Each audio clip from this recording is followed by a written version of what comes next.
আচ্ছা কাল আচ্ছা আমরা তাহলে এতক্ষণ থিওরি দেখতেছিলাম, এখন আমরা দেখব আসলে অক্সিলারি ইকুয়েশনের মাধ্যমে আমরা কিভাবে ম্যাথগুলো সলভ করতে পারি। আমরা একদম শুরু থেকে উদাহরণ দেখব। আর এটা যেহেতু একদম নতুন টপিক আর অনেক বোঝার বিষয় আছে, তো ভালো মতো দেখতে হবে ইনশাল্লাহ, তাহলে হবে।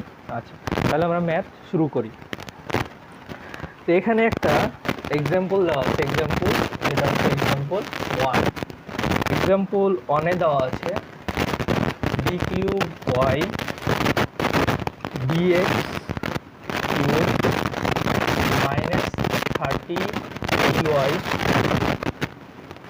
Dx minus 12 equal to 0। তাহলে এটা আমাদের কী করতে হবে? অক্সিলারি ইকুয়েশনের মাধ্যমে আমাদের সলভ করতে হবে। আমি বলেছিলাম ডি কিউব মানে কত, মানে বড় হাতের ডি, তার উপরে কিউব, দেন এখানে ওয়াই, ডি ডি এক্স মানে কোনো কিছু নাই, মানে ওটা হচ্ছে ডি জাস্ট, তারপর হচ্ছে ওয়াই, তারপর হচ্ছে এখানে 12y, এখানে হচ্ছে 0। দেন আমরা কী করবো? ওয়াইটাকে কমন নিব। তাহলে ওয়াই যদি কমন নিই তাহলে এখানে থাকবে D Y minus 30 D minus 12, then Y equal 0। তাহলে অক্সিলারি ইকুয়েশন হচ্ছে এখানকার D cube minus 30 D minus 12 equal 0। এটাকে আমাদের এখন কি করতে হবে? সলভ করতে হবে। আমরা নর্মালি সলভ করতে পারি, চাইলে আমরা ক্যালকুলেটর দিয়েও সলভ করতে পারি।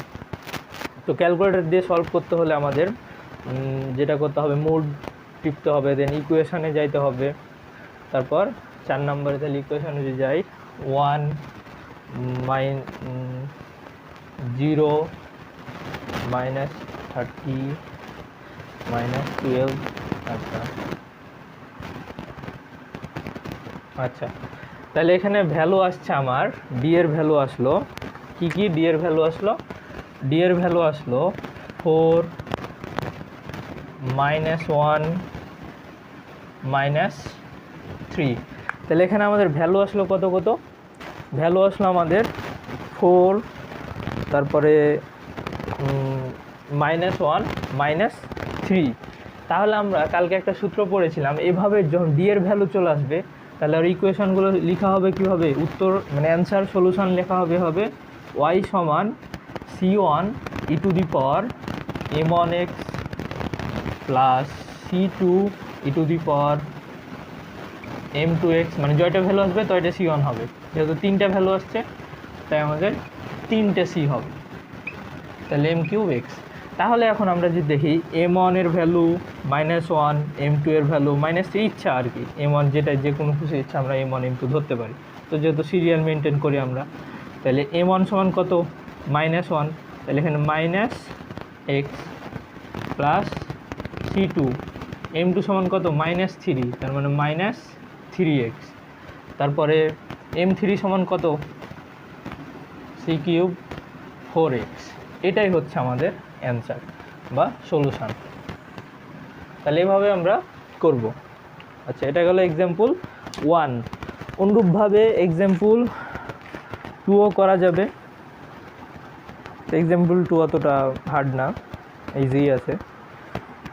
আচ্ছা, এরপর আমরা যেটা আর কি দেখব, অনেক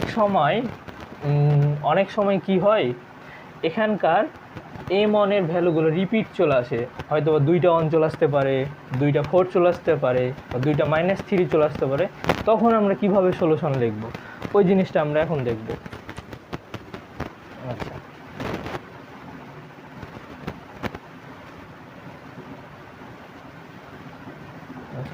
তাহলে এটা যদি হয় তাহলে আমরা এটার জন্য আরেকটা এক্সাম্পল আমরা চুজ করি।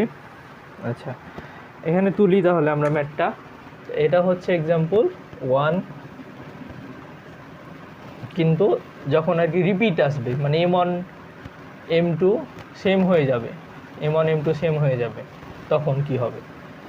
তখন তাহলে এখানে যেটা আছে d⁴,